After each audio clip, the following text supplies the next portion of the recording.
Bismillahirrahmanirrahim. Dear students, welcome to my YouTube channel Digital House of Knowledge. हम लोग cost of goods manufactured and sold statement की exercises के numericals attempt कर रहे थे। आज वंस अगेन हम एक ऐसा क्वेश्चन लेंगे जिसके अंदर कुछ वैल्यूज मिसिंग हैं और हम सबसे पहले स्पोर्टिंग वर्क के अंदर उन मिसिंग वैल्यूज को खुद से ट्रेस आउट करेंगे और फिर प्रॉपर फॉर्मेट डिजाइन करके cost of goods manufactured and sold statement और इनकम स्टेटमेंट का उसके अंदर इन वैल्यूज को पुट करेंगे, फिर जो डेटा गिवन होगा उसको भी लिखेंगे, फिर by reverse and by forward calculation we will complete the format और हम cost of goods manufactured and sold statement और इनकम स्टेटमेंट को कंप्लीट करेंगे। आइए देखते हैं कि कौन सा डेटा क्वेश्चन के अंदर अवेलेबल है। इसमें हम देखते हैं, कहता है जी कि incomplete data as to operations of Al Hakim Pharmacy during the accounting year ending on December 31st, 2021 are given below. Sales 4,87,500, purchases of direct materials 2,40,000, direct labor 67,500, cost of goods available for sale 3,97,500. Balance sheet of the company prepared at the end of previous accounting year contains following inventory balances. Direct materials inventory 37,500, work in process inventory 45,000, finished goods inventory 48,750. Experience over past many years shows following percentage relationships. Direct labor 20% of total manufacturing cost, factory overhead 33 and 1/3% of total conversion cost, gross profit ratio is 25% of sales, operating profit ratio is 75% of sales, proportion between marketing expenses and administration expenses is 2:1. The requirement is you are required to prepare for the year ended December 31st, 2021 cost of goods manufactured and sold statement and income statement. You know, income statement कभी भी design नहीं की जा सकती जब तक आपके पास cost of goods manufactured and sold statement मौजूद ना हो। क्वेश्चन को देख लेने के बाद अब हम इसको अटेम्प्ट करने की तरफ जा रहे हैं। हम एज यूजुअल इसका फॉर्मेट बनाएंगे और 3 लाइनों में इसकी हेडिंग देंगे। Al Hakim pharmacy cost of goods manufactured and sold statement for the year ending December 31st, 2020। अब हम cost of raw material use की हेडिंग देते हैं as usual. Purchases of raw materials 2,40,000 is given. Opening inventory of raw material 37,500 is given. So cost of raw material available for use in दोनों को add करके 2,77,500. Less closing inventory of raw material that is missing, not given. Cost of raw material used मालूम नहीं है चूंकि हमें एक value नहीं दी गई। Cost of raw material used जब मालूम नहीं है तो डायरेक्ट लेबर जो कि क्वेश्चन में दी गई है 67,500, it is 20% of current manufacturing cost. CMC stands for current manufacturing cost. तो चूंकि अभी करंट मैन्युफैक्चरिंग कास्ट भी मालूम हमें नहीं है, लेकिन इसकी मदद से ये जो रेशो दी गई है हम करंट मैन्युफैक्चरिंग कास्ट को खुद से फाइंड आउट करेंगे। प्राइम कास्ट हमें मालूम अभी नहीं है। FOH की रेशो दी गई है 33 and 1/3 ऑफ कन्वर्जन कास्ट। मैंने पिछले लेक्चर में भी बताया था, फिर रिपीट कर रहा हूं कि conversion cost means direct labour plus FOH। अब टोटल करंट मैन्युफैक्चरिंग कास्ट भी हमें फिलहाल मालूम नहीं है, इसको टोटल फैक्ट्री कास्ट भी कहा जाता है। Opening inventory work in process is given, question में ये दी गई है 45,000, इसको हमने लिख लिया, लेकिन cost to be accounted for की वैल्यू हमें हासिल नहीं हो सकी इनकम्प्लीट डेटा होने की वजह से। Closing inventory work in process की अवेलेबल नहीं है, so cost of goods manufactured भी मालूम नहीं हो सका। ओपनिंग इन्वेंटरी फिनिश गुड्स की क्वेश्चन में गिवन है 48,750, इसको हमने लिख लिया। So cost of goods available for sale is also given in the question 3,97,500, लेकिन हम closing inventory of finish goods को नहीं लिख सकते because this value is missing, question में मौजूद नहीं है। So cost of goods sold at normal भी हमें फिलहाल मालूम नहीं है। सो आइए देखते हैं कि इस क्वेश्चन को अटेम्प्ट करने के लिए हम किन किन चीजों को ट्रेस कर सकते हैं दी गई इंफॉर्मेशन की हेल्प से।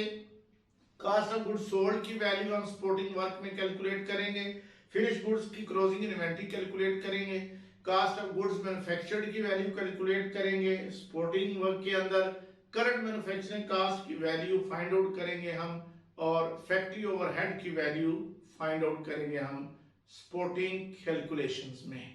सो आइए देखते हैं स्पोर्टिंग कैलकुलेशंस। सबसे पहले हम चीज निकालते हैं कास्ट ऑफ गुड्स सोल्ड।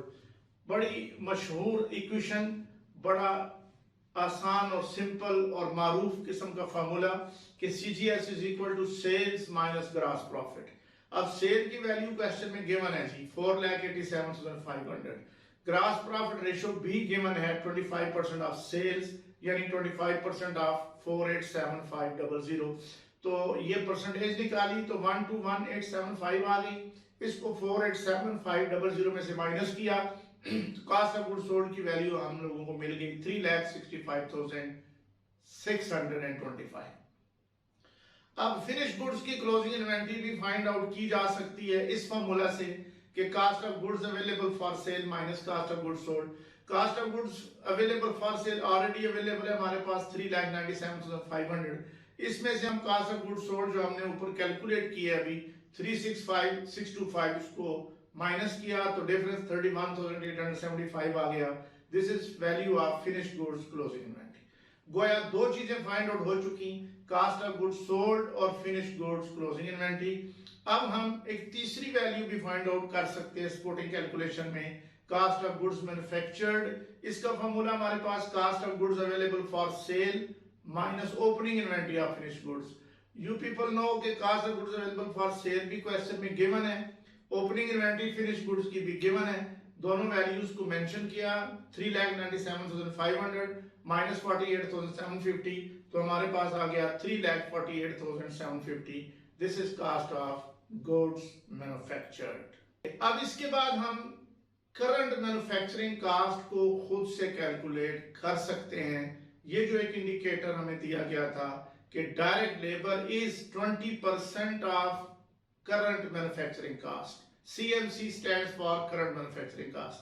देखिए अगर हम डायरेक्ट लेबर और करंट मैन्युफैक्चरिंग कास्ट में रेशो कायम करते हैं तो ये जो 20% कहा गया है कि direct labour current manufacturing cost का 20% है, तो डायरेक्ट लेबर और करंट मैन्युफैक्चरिंग कास्ट में 20:100, और अगर डायरेक्ट लेबर 20 हो तो करंट मैन्युफैक्चरिंग कास्ट 100। अगर डायरेक्ट लेबर 67,500 हो तो फिर करंट मैन्युफैक्चरिंग कास्ट की वैल्यू क्या होगी? It is X, you know, by cross multiplication 20 multiplied by X, 20X is equal to 67,500 multiplied by 100, तो ये 67,50,000 बन गया। अब X is equal to 3,37,500, it means current manufacturing cost is 3,37,500। अब एक और वैल्यू हमें फाइंड आउट हो गई। अब हम इसमें से, जो कि आप जानते हैं कि करंट मैन्युफैक्चरिंग कास्ट में कौन कौन सी वैल्यूज होती हैं साहब। करंट मैन्युफैक्चरिंग कास्ट में डायरेक्ट मटेरियल कंज्यूम्ड होता है, प्लस डायरेक्ट लेबर होती है, प्लस FOH होते हैं। आप यूं भी कह सकते हैं डायरेक्ट मटेरियल कंज्यूम्ड और डायरेक्ट लेबर कंज्यूम्ड के टोटल को प्राइम कास्ट कहा जाता है कि prime cost plus FOH it is current manufacturing cast.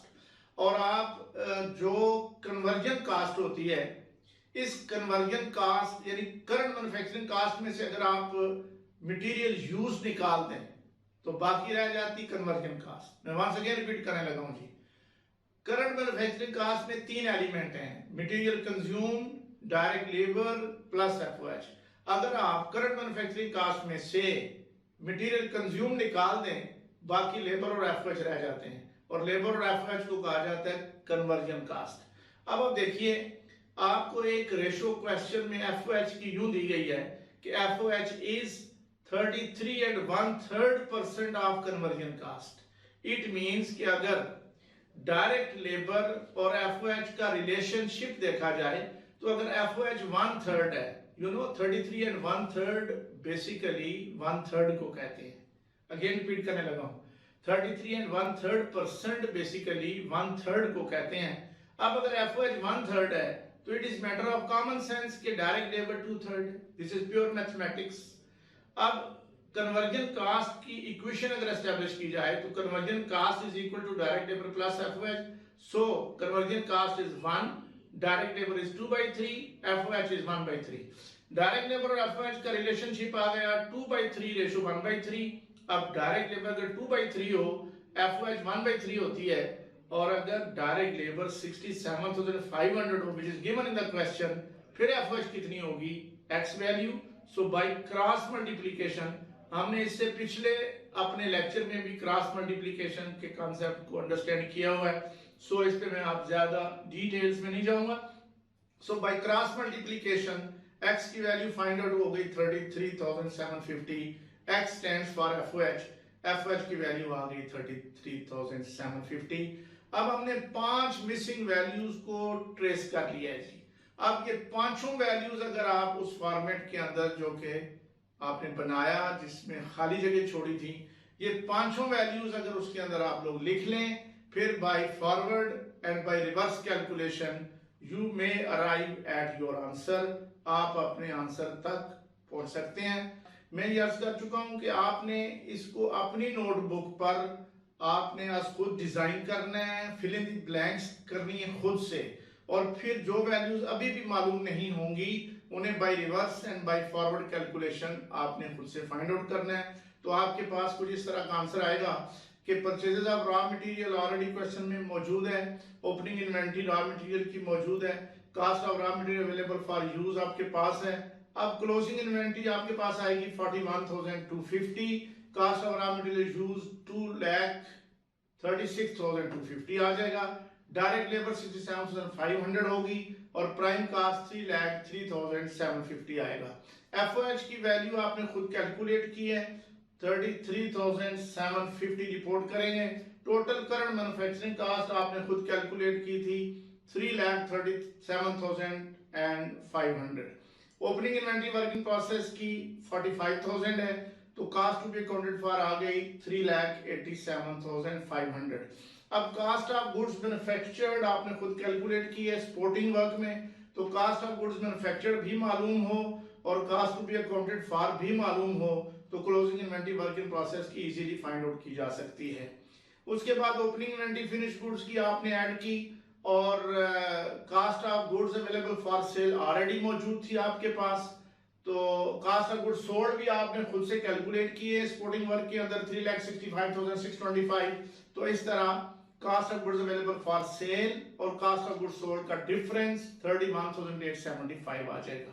सो इस तरीके से आपकी ये एक्सरसाइज और ये question cost of goods sold statement complete हुई। Wish you all the best, thank you very much, hope to see you in my next lecture इंशाल्लाह।